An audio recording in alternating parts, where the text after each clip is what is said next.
मंच पर उपस्थित समाजवादी पार्टी के प्रदेश के अध्यक्ष नरेश उत्तम जी, मंच पर उपस्थित विधानसभा में नेता प्रतिपक्ष आदरणीय राम गोविंद चौधरी जी,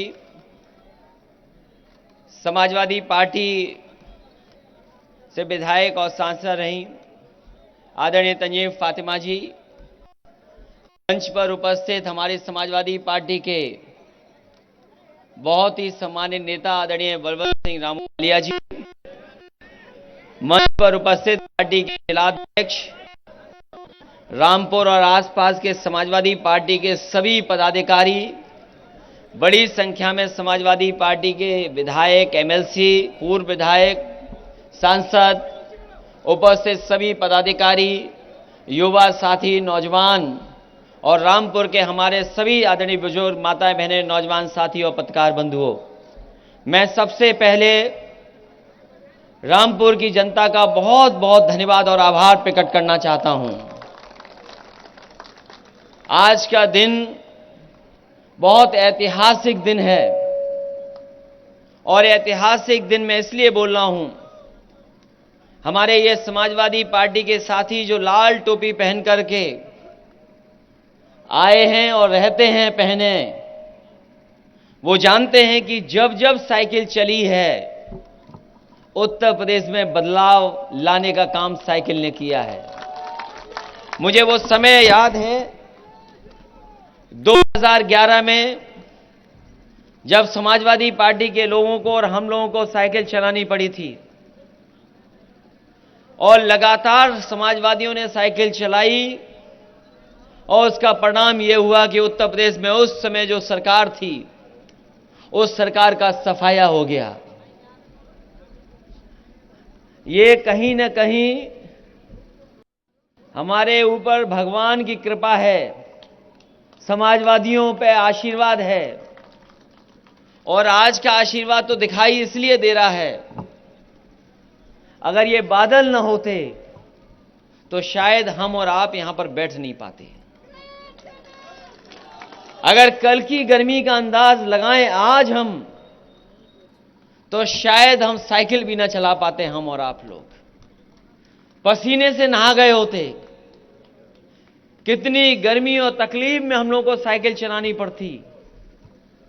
लेकिन सोचो भगवान ने कितना बड़ा आशीर्वाद दिया कि एकदम मौसम बदल गया है। और अगर आज मौसम बदला है, साइकिल केवल अभी चली नहीं है, अभी साइकिल को पैडल नहीं मारा है, और अगर मौसम बदल सकता है साइकिल चलने से और रामपुर से, तो जिस समय पैडल मारा जाएगा साइकिल पे, हमें पूरा भरोसा है उत्तर प्रदेश का और इस देश का मौसम बदलेगा और ये सरकार बचने वाली नहीं है। और एक दो मुकदमे लगे हों तो बात की जाए उनकी, अगर एक आध मुकदमा लगा हो तो उसकी बात हो, एक आध धाराएं लगी हों तो बात हो। और केवल आदरणीय आजम खान साहब पे मुकदमे नहीं, आदरणीय आजम खान साहब के साथ जितने भी लोग हैं, अगर ये सरकार और प्रशासन पा गई तो उन पे गंभीर धाराएं और मुकदमे लग गए हैं, झूठे मुकदमे लगे और ऐसी गंभीर धाराएं लगी जिसकी हम और आप लोग कभी लोकतंत्र में कल्पना नहीं कर सकते थे। और मैं तो कहता हूं पत्रकार, अगर एक साथ इतने किसी नेता पर मुकदमे लगे होंगे तो शायद इकलौते नेता हैं पूरे देश में आदरणीय आजम खान साहब जिन पर मुकदमे इतने एक साथ लग गए हों।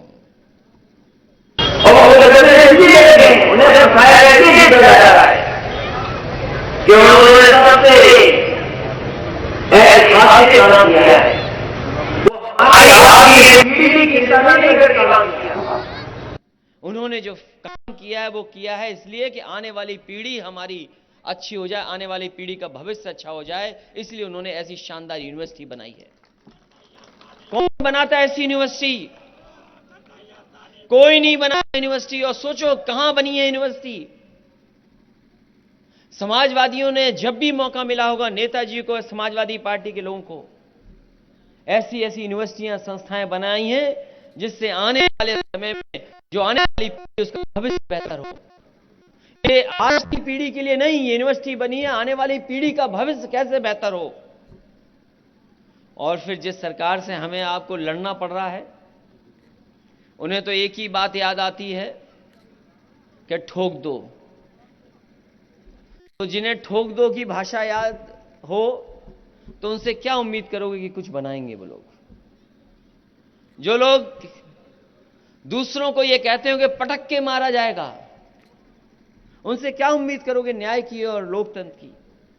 इसलिए हमें भरोसा है कि अभी तक जहां जहां अपनी बात रखने का मौका मिला है, जब कभी न्यायपालिका के सामने हमें मौका मिला उस दिन उन्हें न्याय मिला है।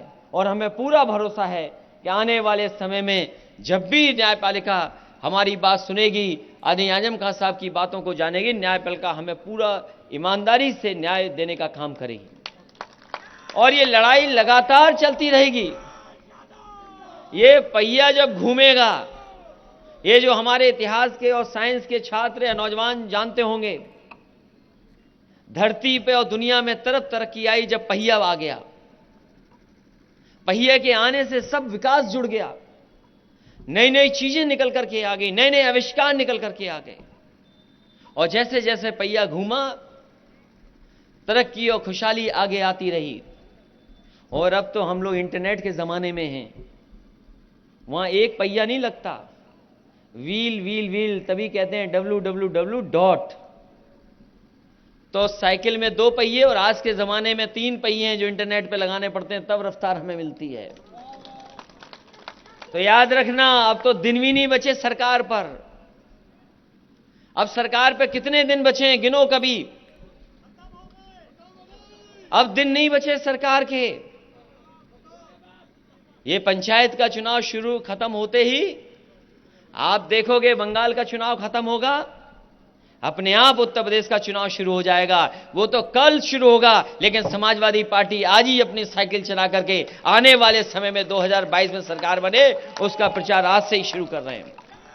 और याद रखना साथियों, ये जो हमला हो रहा है, ये जो हमला होने जा रहा है या लगातार जो हमला हो रहा है यहां के रामपुर के लोगों पर, ये सब पर होगा, कोई बचेगा नहीं, कोई नहीं बचेगा जिस पर हमला न करा जाए। ये भारतीय जनता पार्टी के लोग किसी न किसी तरीके से न करें। क्या आपने बंगाल में नहीं देखा क्या हो रहा है? बंगाल में कौन सी संस्था नहीं है जो पीछे न पड़ गई हो, कौन सी धाराएं न लग रही हो, कौन सी परेशानी न पैदा की गई हो। और देखा आपने क्या हुआ, उनके पैर में चोट लग गई। पैर में इसलिए चोट लगी कि वो जानते हैं कि अगर पैर में चोट आ जाएगी तो कोई चुनाव प्रचार नहीं कर पाएंगे। तो हमले अभी वहीं नहीं हुए हैं, हमले अभी हम पर और आप पे भी होने वाले हैं। और कहीं ना कहीं साजिश के तहत, और उसमें शामिल सरकार है। बताओ, मुरादाबाद में कोई मामूली हमला हुआ हम लोगों पर, आप पर? पहले उन्होंने लिफ्ट की लाइट बंद कर दी जिससे लिफ्ट ना पहुंच पाए। वो खबर नहीं बनी कि होटल की लाइट किसने बंद कर दी जिसमें लिफ्ट से हम ना निकल पाए। और फिर प्रेस ने जो किया, कुछ लोगों ने जो किया, वो किसके इशारे पर किया है। इसलिए मैं कहना चाहता हूं, ये हमले बंद नहीं होंगे चुनाव तक। समाजवादियों को तैयार रहना पड़ेगा ऐसे हमलों पर मुकाबला करने का। और अब तो दिन नहीं बचे।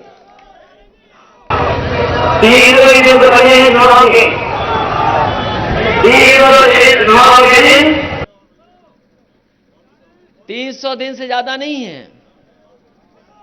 और अगर बरसात का महीना निकाल दो, बरसात का 1 महीना निकाल दो, पंचायत के चुनाव के 2 महीने निकाल दो, 3 महीने निकाल दो, तो बताओ कितने दिन बचे हैं। इसलिए दिन भी कम बचे हैं। जितनी परेशानी का सामना करना था सब हम लोगों ने कर लिया। अब जो कुछ होना है सब अच्छा होगा, कुछ खराब नहीं होने वाला। इसलिए मैं बधाई देना चाहता हूं अपने सभी कार्यकर्ता नेताओं को जो आज साइकिल चला रहे हैं।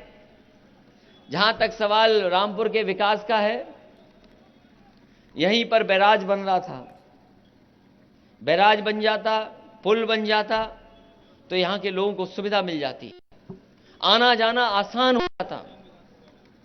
सब यहां के आसपास के लोग जो 3-4 विधानसभाओं के हैं, उन्हें आराम मिल जाता इस रास्ते से। लेकिन पता नहीं सरकार क्या चाहती है उस रास्ते को रोक करके, उस विकास को रोक करके। जो उस समय शुरू हुआ काम आज भी वैसा ही का वैसा अधूरा पड़ा है, अभी तक वो काम आगे नहीं बढ़ा पाई है सरकार। ये सरकार का सबसे बड़ा काम है। इसलिए हम भरोसा दिलाते हैं समाजवादी सरकार आएगी तो विकास भी पूरे होंगे और उन योजनाओं को पूरा करने के लिए समाजवादी पार्टी काम करेगी। वहीं हम लोग साइकिल चला रहे हैं और सुनने में आ रहा है कि सरकार के दबाव में प्रशासन के लोग मुकदमा दर्ज करने की तैयारी कर रहे हैं। हम और आप लोग साइकिल चला रहे हैं, प्रशासन मुकदमे की तैयारी कर रहा है। ये तो तैयारी अभी केवल विधायकों की, अभी जनता को नहीं कहा हमने साइकिल चलाने के लिए। जिस दिन समाजवादी पार्टी के लोग अपील कर देंगे साइकिल चलाने वालों के, तो सड़क पर जगह नहीं बचेगी, इतनी साइकिल चलेगी। और पता नहीं सरकार वाले भी क्यों चाहते हैं कि हम और आप साइकिल ही चलाएं। ये सरकार वाले भी चाहते हैं, ये सरकार वाले भी चाहते हैं कि हम और आप साइकिल चलाएं। तभी तो डीजल पेट्रोल की कीमत देखो कहां पहुंच गई है। डीजल और पेट्रोल की कीमत कहां पहुंच गई है। तो सरकार खुद इशारा कर रही है कि आप लोग साइकिल चलाओ। इन्हीं शब्दों के साथ मैं सभी कार्यकर्ता साथियों को बधाई देता हूं, धन्यवाद देता हूं। न्यायपालिका का विशेष धन्यवाद, जिन्होंने जिससे हमें न्याय मिल रहा है लगातार, और हमें उम्मीद है कि न्यायपालिका आदरणीय आजम खान साहब और उनके परिवार को पूरी की पूरी न्याय दिलाने का काम होगा। वहीं मैं अपने साथियों से कहूंगा, क्योंकि साइकिल चलाना बहुत बैलेंस बनाने का काम है, आप लोग हमें बैलेंस बनाए रखने देना और उसमें सहयोग करना, जिससे कि हम लोग बैलेंस बना करके साइकिल यात्रा पूरी की पूरी कंप्लीट कर दें। बहुत बहुत धन्यवाद, बहुत बहुत बधाई आपको।